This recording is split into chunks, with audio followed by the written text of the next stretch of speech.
Juan 16:33, para que sigamos en esa idea de pensamiento en la que Jesús al final de este versículo les dice a los discípulos: en el mundo tendréis aflicción, pero confiad, yo he vencido al mundo.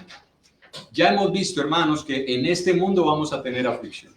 Ya hemos visto, hermanos, hermanas, amigos que nos están viendo, que como las chispas saltan en el aire, así el hombre nace para la aflicción, lo dice Job. Y también que el hombre nacido de mujer, corto de días y hastiado de sinsabores, nos dice también la palabra del Señor, y Jesús lo confirma. Dice, en el mundo tendréis aflicción. Y recuerde, Él está hablando con los discípulos. Así que el ser cristiano, hermanos, no es una capa protectora para los problemas, para las crisis, para las dificultades. No, el Señor nos advierte, hermanos, de la realidad de que todos nosotros vamos a experimentar diferentes circunstancias o aflicciones que llegarán a nuestras vidas y que Dios las utiliza para probar nuestra fe. Y veíamos, hermanos, lo que era confiar. Y espero que usted recuerde, hermanos, que confiar es algo que resulta difícil en este mundo, porque muchas personas prometen y no cumplen. Y eso lo vemos nosotros desde las esferas más altas, donde están los políticos, el gobierno, hasta las cosas más insignificantes, como cuando nosotros escuchamos personas que están vendiendo productos que te prometen adelgazar, otros subir de peso, otros mejorar tu sistema cardíaco, otros mejorar, cuando en realidad no es todo eso lo que hace el producto. Pero es así, o sea, lastimosamente este sistema se mueve por el engaño, por las mentiras, por las medias verdades. Entonces resulta para nosotros muchas veces confiar en las personas. Bueno, Jesús les dice a los discípulos, confíen. ¿En quién? En mí. ¿Qué es lo que les dice en Juan capítulo 14, versículo 1? No se turbe vuestro corazón ni tengan miedo. Creen en Dios, crean también en mí. Y la pregunta que debemos hacernos esta noche, hermanos, es ¿en quién confiamos o en quién creemos nosotros? Nosotros hoy, en este día, hermanos, ¿en quién confiamos y en quién creemos nosotros? Vamos a ver lo que dice la palabra de Dios en Juan, capítulo 20, versículo 24. Y es una historia muy conocida. Y yo sé que apenas comencemos a leerla, usted va a identificar de quién vamos a hablar. Juan, capítulo 20, versículo 24 al versículo 29. Dice la palabra de Dios. Pero Tomás, uno de los 12, llamado Dídimo, no estaba con ellos cuando Jesús vino. Le dijeron pues los otros discípulos, al Señor hemos visto.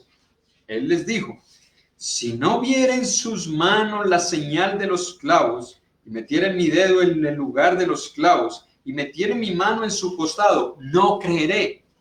8 días después estaban otra vez sus discípulos dentro, y con ellos Tomás. Llegó Jesús, estando las puertas cerradas, y se puso en medio y les dijo, paz a vosotros. Luego dijo a Tomás, pon aquí tu dedo y mira mis manos, y acerca tu mano y métela en mi costado, y no seas incrédulo, sino creyente. Entonces Tomás respondió y le dijo, Señor mío y Dios mío. Jesús le dijo, porque me has visto, Tomás, ¿creíste? Bienaventurados los que no vieron y creyeron. Antes de entrar en materia, primero miremos al personaje que se encuentra en esta sección de las Escrituras. ¿Quién era Tomás? Bueno, nosotros tenemos poca información de quién era Tomás o qué hacía Tomás. Hay poca información acerca de él. Lo único que nosotros tenemos como información es hasta el momento en el que es escogido por Jesús como uno de los apóstoles, que tenemos nosotros esos relatos en Mateo capítulo 10, en Marcos capítulo 3 y en Lucas capítulo 6. Allí en esos capítulos usted va a encontrar el llamado de Tomás a ser un apóstol del Señor. El nombre Tomás significa gemelo en arameo. Eso es lo que significa el nombre Tomás, gemelo en arameo. Y Dídimo es el equivalente en griego, es decir, en griego es Dídimo y en arameo es Tomás. No sabemos de dónde salió. No sabemos si era un pescador, no sabemos si era casado, no sabemos si era soltero. Se cree que es casado por lo que dice después más adelante Pablo en la primera de Corintios. No sabemos si era joven o si era de adulto, si era muy anciano. No sabemos dónde vivía. Lo único que tenemos como referencia es cuando se habla acerca de todos los discípulos, dicen, ¿no son todos estos galileos? Entonces posiblemente también era de la región de Galilea. Pero sí hay algo que todos nosotros sabemos acerca de Tomás y que hace que la persona de Tomás sea identificada muy fácilmente. ¿Y sabe qué es lo que nosotros sabemos acerca de Tomás? Que era incrédulo. Era una persona que no se confiaba muy fácilmente de la información que recibía. No era una persona que le decía, mira, tómate esta pastilla, yo me la tomo. Mira, allá en tal lugar está pasando eso, sí, allá está pasando esto. No, era una persona que para comprobar los hechos, él tenía que ver, tenía que tocar y tenía que palpar. Esa es la mentalidad y la filosofía, lastimosamente, de muchas personas que justifican su negación al creer en Dios en esa filosofía de Tomás. Dicen, bueno, Dios es real, muéstramelo. Muéstramelo, porque yo tengo que ver para creer. Bueno, si esa fuera la filosofía que nosotros, o la forma de nosotros reflexionar ante todas las cosas que suceden en la vida, tendríamos un problema. Porque nosotros creemos en muchas cosas que no hemos visto, en muchos personajes que nunca conocimos. Y creemos que hay lugares que son magníficos porque otra persona nos ha dicho que son magníficos, no porque nosotros hayamos estado en ese lugar. Así que si algo identifica a Tomás y si algo sabemos con certeza de Tomás, es que Tomás era una persona que no creía tan fácilmente en las cosas. Él tenía que ver, él tenía que tocar, él tenía que palpar. Muy parecido a lo que hoy en día sucede con muchos de nosotros. Ahora, si nosotros decimos que la confianza está determinada por el grado de cercanía y conocimiento que tenemos de las personas, entonces nosotros tenemos que hacernos la pregunta, ¿qué tan cercano era Tomás a los discípulos? ¿Cuánto conocía Tomás a los discípulos que no les creyó? Porque si usted vuelve, dice en el versículo 25, le dijeron pues los otros discípulos, porque Tomás ese día no estaba, y esa es una de las cosas que sucede muy a menudo cuando se está estudiando la palabra de una forma sistemática, que hay hermanos que dejan de asistir a los estudios sistemáticos y se pierden el hilo. Entonces, cuando alguien les dice, mira, esto fue lo que aprendimos, no, yo no creo que haya sido así. Bueno, eso no es tan nuevo, eso le pasó a Tomás también. El día que Jesús se presentó, Tomás no estaba y por eso no creyó. Así que esto es una invitación a no ausentarnos de los estudios regulares de la palabra de Dios. Entonces, los discípulos le dicen, mira, al Señor hemos visto. ¿Y qué les dice Tomás? No, si yo no lo viere, si yo no lo toco y si yo no meto incluso mis dedos donde estuvieron los clavos, yo no creo. ¿Por qué Tomás no le creía a los discípulos? ¿Acaso no había convivido Tomás con los discípulos durante 3 años? ¿Acaso Tomás no estuvo con ellos día y noche? ¿Por qué Tomás no confiaba en la palabra de ellos? Nosotros no tenemos ningún relato que los discípulos hayan engañado a Tomás. Incluso ni siquiera Judas daba indicios de ser una persona no muy confiable. A tal punto que cuando a él se le encarga la bolsa del dinero, ninguno de los discípulos objetó, ninguno de ellos dijo, no me parece, Señor, no se lo dijeron de frente, sino como a veces hacemos nosotros de una forma muy sutil, pues a mí me parece mejor que lo haga Sutano porque es como más, es una persona que administra mejor. No, ni siquiera Judas daba indicios de ser una persona desconfiable. Entonces, ¿por qué Tomás no les creía? Y aquí viene la primera pregunta, hermanos, para reflexionar y meditar. ¿Es posible convivir con una persona durante 3 años y no llegar a confiar en ella? ¿Ha pasado eso entre las parejas? Que llevan 3 años acostándose juntos, levantándose juntos, saliendo juntos, que han tenido un tiempo de noviazgo, como lo ven hoy en día los muchachos, o esa etapa de conocerse como hermanos en Cristo, desarrollar una amistad en Cristo, y luego se casan, y convivir 3 años con esa persona, y no llegar a conocerla, al punto de no llegar a creer en esa persona? ¿Qué hace que nosotros desconfiemos de las personas después de convivir 3 años con ellas? Mire, yo sé que es fácil a veces no creer en alguien cuando uno lo ve esporádicamente, cada 8, cada 15, cada mes, pero vivir con alguien durante 3 años y que no se escuche ningún relato de que ellos hubiesen sido desleales con Tomás y que después de 3 años Tomás no le crea a los discípulos, eso es para reflexionar. Es posible que nosotros lleguemos a convivir con alguien durante tanto tiempo y todavía no hayamos logrado ganarnos la confianza de esa otra persona. Es posible. Triste y lastimosamente es posible. Así que viene una pregunta, hermanos, para volver al punto. ¿Cuáles serían las causas por las cuales nosotros podríamos llegar a desconfiar de alguien? ¿Cuáles serían las causas? Escriba por favor esa pregunta para que usted la reflexione, porque sobre eso es que vamos a estar hablando. ¿Cuáles serían las causas por las cuales nosotros llegamos a desconfiar de alguien? Bueno, una de esas razones, y lo acabamos de ver, es no conocer muy bien a la persona. Eso yo creo que da pie para que uno desconfíe de alguien. No es lo mismo que tu padre y tu madre, que conviven contigo, te prometan a ti, hijo, regalarte algo o darte algo, a que una persona que te encuentres en la calle te diga, ¿usted cómo se llama? Yo me llamo Daniel. Vea, ¿usted qué es lo que más le gusta a tal cosa? Le prometo que le voy a dar eso. Voy a decir algo y espero que por esto no vayan a vetar las transmisiones que estamos haciendo. ¿Cuántas veces salieron los gobernantes por la televisión a prometer que a ninguna persona de escasos recursos le iba a faltar lo necesario para poder quedarse en casa durante esta cuarentena? Pregunta, ¿acaso no hay personas que están padeciendo necesidad y que no les ha llegado la ayuda?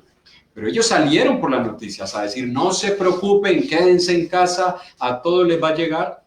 Hoy tuve la oportunidad de salir al centro, aquí en la ciudad de Cali, y lo que me asombró es que muchas personas se volvieron hinchas del América. ¿Sabe por qué? Porque usted se encuentra trapos rojos en todas las calles, trapos rojos en todas las casas, esperando que se cumpla esa promesa que hicieron de llevarles por lo menos para el sustento diario. No se ha cumplido. Yo sé que lo han hecho y yo sé que le han llegado a muchas personas, pero no a todos se les cumplió. Entonces, no es lo mismo que te prometa a alguien cercano con el cual tú tienes una buena relación, a que te prometa a alguien con el cual a veces no tienes ningún tipo de contacto o el contacto es muy escaso. Pero en el caso de los discípulos, con Tomás, Tomás había convivido con ellos durante 3 años, vuelvo a repetirlo. Ahora, ¿por qué Tomás, después de tanto tiempo, pareciera que todavía no está convencido de la sinceridad y de la honestidad de los discípulos? Bueno, eso también tiene una raíz y vamos a verla, y es que Tomás, su personalidad era esa.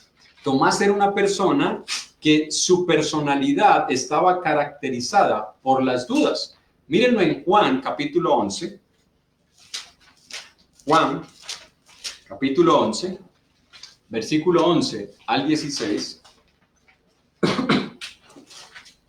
Y tenemos nosotros la muerte de Lázaro. Juan 11, 11 al 16, dice la palabra de Dios. Dicho esto, está hablando Jesús, les dijo después, nuestro amigo Lázaro duerme, mas voy para despertarle. Dijeron entonces sus discípulos, Señor, si duerme, sanará. Pero Jesús decía esto de la muerte de Lázaro, y ellos pensaron que hablaba de reposar del sueño. Entonces Jesús les dijo claramente, Lázaro ha muerto. Me alegro por vosotros de no haber estado allí para que creáis, mas vamos a él. Dijo entonces Tomás, llamado Dídimo, a sus condiscípulos, vamos también nosotros para que muramos con él. Escuche la respuesta de Tomás. Vamos también nosotros para que muramos con él. ¿Qué es lo que pasa, hermanos, aquí? ¿Por qué Tomás no le dijo a Jesús, Señor, vamos y resucítalo? Nosotros te hemos visto hacer milagros, Señor. Vamos y levanta a Lázaro de allá de la muerte. Y si está enfermo, levántalo. Y si ha muerto, levántalo, Señor. ¿Por qué no le dijo a los discípulos, muchachos, vamos a presenciar un milagro hecho por la mano de nuestro Maestro? Tomás, triste y lastimosamente por ser una persona llena de dudas, era una persona fatalista, porque esos son las personas llenas de dudas, fatalistas, todo lo ven negro, tienen ahora, pero piensan en la escasez de mañana. Tienen ahora y no lo disfrutan porque están pensando que mañana van a tener necesidad. Esa es la persona fatalista. Esta es la persona llena de dudas que contamina a los demás. Porque están disfrutando de la gracia de Dios hoy. Pero están pensando, pero mañana me va a hacer falta. Pero mañana no voy a tener. Pero ¿y mis hijos qué van a hacer? ¿Y si mañana nos enfermamos? ¿Y si mañana nos morimos? No sabemos si vamos a llegar mañana. Ese era Tomás. Tomás le dijo a los discípulos, vamos nosotros para que muramos con él. Esta es la persona llena de dudas. Esta es la persona fatalista, que en la crisis no cree en el poder de Dios. Tomás no cree que Jesús tenía el poder para sanar a Lázaro. ¿Por qué, hermanos? ¿Por qué nosotros ante la crisis reaccionamos como Tomás? ¿Por qué nosotros, viendo que estamos caminando de la mano con el Señor y que en otras ocasiones Él ha mostrado su poder, su gracia, su amor y su misericordia, ante una nueva crisis volvemos a llenarnos de dudas? Nosotros debemos creer, hermanos, que el Señor tiene el poder para sanar e incluso para resucitar una relación que nosotros creamos que ya esté muerta. Puede ser una relación de pareja. Hay parejas que piensan que no hay nada que se pueda hacer con ellos. Son fatalistas y piensan, aquí no hay nada que hacer. Aquí no se puede hacer nada. Cuando yo digo esas palabras, hermano y hermana, ¿sabe qué estoy diciendo yo? Yo no creo en Dios. Porque yo no creo que Dios es capaz de hacer lo imposible. Si yo digo, esto es imposible, le estoy diciendo, Señor, ni tú puedes. Hermano, no seamos así. Nosotros no podemos dudar del poder de Dios. Hay padres que se han rendido con los problemas con sus hijos. Dicen, no, ya no hay solución con ese muchacho ya no tiene remedio. Puede tener remedio. Puede que tú y yo no veamos el remedio, puede que tú y yo no lo veamos que el Señor lo ha sanado, pero hay remedio. Si es de la mano de Dios, si depende de la gracia y de la misericordia de Dios, hay remedio. Puede ser una relación rota con un familiar. Puede ser una relación que se ha distanciado con un hermano en Cristo, con un vecino, con un compañero de trabajo. El Señor puede sanar todas estas cosas. La pregunta que debemos hacernos nosotros en esta noche es, ¿somos como Tomás? ¿Somos como Tomás que ante una situación adversa no creemos? ¿Somos como Tomás que cuando alguien nos cuenta acerca de lo que el Señor ha hecho en su vida, y nos dice, mira, y el Señor también puede hacerlo en la tuya, nosotros decimos, no, yo hasta no verlo, no creerlo? Si nosotros reaccionáramos así ante todas las situaciones de la vida, sería difícil que nosotros creyéramos en algo o creyéramos en algo. Miren, Lázaro había muerto y el Señor lo resucitó. El Señor lo resucitó. Así que lo que nosotros debemos hacer, hermanos, es confiar en la gracia y en la misericordia del Señor. No asumamos que ya todo está perdido. No nos llenemos de esa mentalidad fatalista como Tomás, que dijo, vamos nosotros para que muramos con él. Y eso es lo que sucede a veces con algunas personas que han fracasado en sus hogares, que han tenido problemas con sus hijos, y cuando comparten con otra persona, incluso hermanos o hermanas, que cuando comparten con otra persona le dicen, no, mija, ahí no hay nada que hacer. No, a mí me pasó lo mismo. Y tu experiencia, hermano y hermana, tu experiencia no es la última palabra. El hecho de que tú y yo hayamos tenido una experiencia adversa no quiere decir de que todas las demás circunstancias que le suceden a las demás personas van a ser iguales. Porque el Señor obra de muchas maneras. El Señor no está condicionado por nuestras experiencias. Y la pregunta que quiero hacerte en esta noche es, ¿cuántas veces hemos pasado nosotros por situaciones difíciles? Pregúntate, ¿cuántas veces? Y creo que en estos momentos más de uno está pensando, hermano, en este momento estoy pasando por una situación difícil. Pero anteriormente, ¿cuántas veces nosotros pasamos por situaciones difíciles en las que pensábamos que nada se podía hacer, que ya todo estaba perdido, que no había forma de solucionar esa situación por la cual yo estaba pasando? ¿Y qué hizo Dios, hermanos? ¿Qué hizo Dios?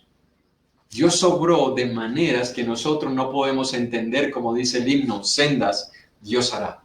Y en esos momentos, si es tu caso, si ha sido tu caso, yo creo que cuando nosotros tuvimos una situación difícil en la que pensábamos que todo estaba perdido y el Señor obró de una manera increíble, yo creo que todos nosotros volvimos a recobrar fuerzas. Creo que muchos de nosotros nos postramos, oramos, nos arrodillamos y le dimos gracias al Señor y le dijimos, Señor, gracias porque me has demostrado tu amor, porque me has mostrado una vez más tu misericordia. Gracias porque yo pensé que nada se podía hacer en esta situación y le dimos gracias al Señor. Pero ¿qué pasó con el pasar del tiempo? ¿Qué ha sucedido con el pasar del tiempo? Que cuando volvemos a enfrentar nuevamente una crisis, otra vez la duda, otra vez la desconfianza en el poder de Dios. Miren lo que hizo el pueblo de Israel en Números, capítulo 11. Números, capítulo 11, verso 16 al 23. Si usted conoce la historia. Números 11, 16 al 23. Dice la palabra de Dios. Entonces Jehová dijo a Moisés, reúneme 70 varones de los ancianos de Israel, que tú sabes que son ancianos del pueblo, y sus principales, y tráelos a la puerta del tabernáculo de reunión, y esperen allí contigo. Y yo descenderé y hablaré allí contigo, y tomaré del espíritu que está en ti, y pondré en ellos, y llevarán contigo la carga del pueblo, y no la llevarás tú solo. Pero al pueblo dirás, santificaos para mañana y comeréis carne, porque habéis llorado en oídos de Jehová diciendo, ¿quién nos diera a comer carne? Ciertamente mejor nos iba en Egipto. Jehová pues os dará carne y comeréis. No comeréis un día, ni dos, ni 5 días, ni 10 días, ni 20 días, sino hasta un mes entero. Escucha esto. Hasta que se os salga por las narices y la aborrezcáis, por cuanto menospreciasteis a Jehová que está en medio de vosotros y llorasteis delante de él diciendo, ¿para qué salimos acá de Egipto? Entonces dijo Moisés, 600,000 de a pie es el pueblo en medio del cual yo estoy, y tú dices, les daré carne y comerán un mes entero. ¿Se degollarán para ellos ovejas, bueyes que les basten? ¿O se juntarán para ellos todos los peces del mar que tengan abasto? Entonces Jehová respondió a Moisés, ¿acaso se ha cortado la mano de Jehová? Ahora verás si se cumple mi palabra o no. Y salió Moisés y dijo al pueblo las palabras de Jehová, y reunió a los 70 varones de los ancianos del pueblo, y los hizo estar alrededor del tabernáculo. Entonces Jehová descendió en la nube y le habló. Y tomó el espíritu que estaba en él y lo puso en los 70 varones ancianos, y cuando pasó sobre ellos el espíritu, profetizaron y no cesaron. Y habían quedado en el campamento 2 varones, llamados el uno Eldad y el otro Medad, sobre las cuales también reposó el espíritu que estaban entre los inscritos, pero no habían venido al tabernáculo y profetizaron en el campamento. Miren la historia que pasó aquí. Pregunta, ¿qué hicieron ellos cuando fueron liberados del Mar Rojo, del ejército de Egipto? ¿Usted sabe qué fue lo que primero que hicieron cuando pasaron al otro lado? El cántico de Ana, con panderos y danzas, y todo el pueblo cantó esa alabanza que incluso muchas veces nosotros la hemos cantado. Echó en el mar al carro del faraón, jinete y caballo echó en la mar. Y Ana y todo el pueblo se regocijaron, bendito Dios que nos liberó. Días después, meses después, ¿qué están diciendo? Mejor nos ir allá, mejor estábamos en Egipto. ¿Para qué salimos acá? ¿A hacernos morir de hambre, Dios? Ya habían comido maná y ahora estaban pidiendo carne. Mire, ¿cuántas veces nosotros en una época de escasez decimos, ay, si yo tuviera cualquier cosa, ay, si me dieran algo, ay, es que yo tengo tanta hambre, y recibimos eso y ya no estamos contentos con eso, ahora queremos algo más. Ellos querían carne. ¿Sabe qué dijo Dios? Le voy a dar carne. Y no un día, ni 2, ni 3, ni 5, ni 10, ni 20, hasta un mes entero, hasta el punto que se les salga por las narices. Es decir, van a quedar hastiados. Hoy conversaba con una hermana y decía, hermano, aún en medio de esta situación, no nos ha faltado el sustento diario. Yo no sé si a usted le ha faltado, hermano y hermana. A nosotros no nos ha faltado, gracias a Dios. No nos ha faltado. Y si a alguno de mis hermanos le ha faltado, hermanos, por favor, hablen con nosotros. Estamos como familia para ayudarnos. Pero creo que a la gran mayoría de nosotros no nos ha faltado el pan necesario. Esa es la promesa de Dios. Bueno, ¿cuántas veces nosotros hemos visto la gracia de Dios y aún así dejamos de creer en el Señor? El pueblo vio la gracia de Dios. El pueblo tuvo una prueba de la provisión, de la misericordia y el amor, la protección de Dios. Y aún así, más adelante nosotros vamos a ver en Números capítulo 14, que nuevamente el pueblo volvió a dudar del poder de Dios. Hermanos, no dudemos del poder de Dios. En Efesios capítulo 3, versículo 20, para terminar. Efesios capítulo 3, versículo 20. Vamos a terminar con este pasaje. Efesios capítulo 3, versículo 20 y versículo 21. Y a aquel que es poderoso para hacer todas las cosas mucho más abundantemente, ¿de qué? De lo que pedimos o entendemos según el poder que actúa en nosotros. A Él sea gloria por los siglos, por todas las edades, por los siglos de los siglos. Amén. A Él sea gloria en la iglesia en Cristo, por todas las edades, por los siglos de los siglos. Amén. Escuche, el pueblo quería carne. ¿Qué hizo Dios? ¿Cuánta carne les dio? Los hastió. Escúcheme, los hastió de carne. ¿Sabe por qué? Porque Dios hace mucho más abundantemente de lo que pedimos o entendemos, hermanos. A veces nosotros no vemos la gracia de Dios por nuestra incredulidad, porque somos como Tomás. Queremos tocar, queremos palpar, queremos ver, queremos meter el dedo. Somos, aunque decimos ser personas de fe, vivimos como los materialistas. Si yo no veo, si yo no toco, si yo no palpo, no creo.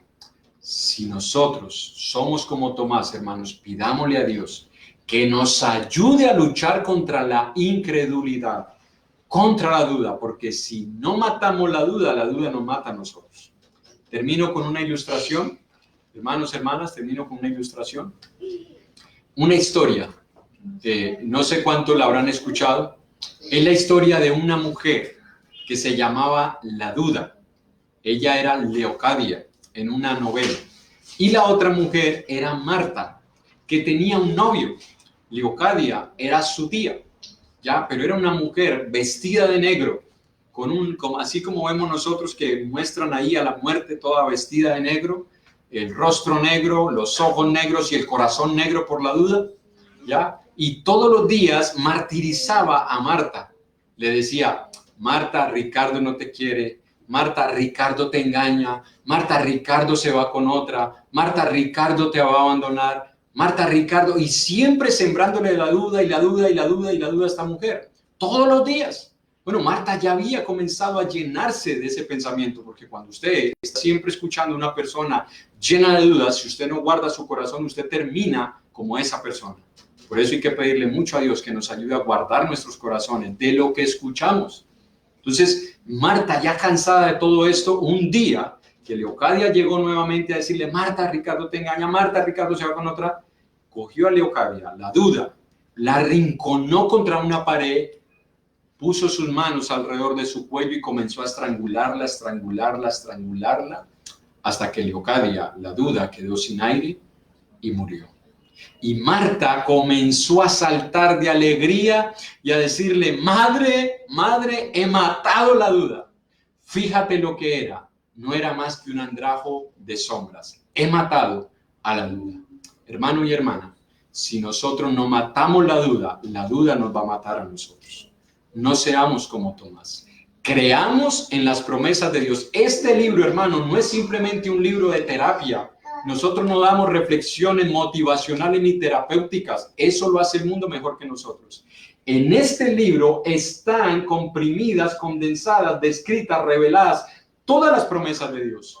Y por eso es que nosotros estudiamos la palabra de Dios, porque creemos que lo que dice este libro es verdad. Alguien decía, bueno, yo no sé qué va a pasar en el mundo, no sabemos qué va a pasar hoy, qué va a pasar mañana. Puede que no lo sepamos, pero sí hay algo que la Biblia nos enseña, y la Biblia nos enseña cómo va a terminar todo. ¿Saben cómo va a terminar todo? Dios triunfando sobre el mal. Hermano y hermana, no dudes de eso.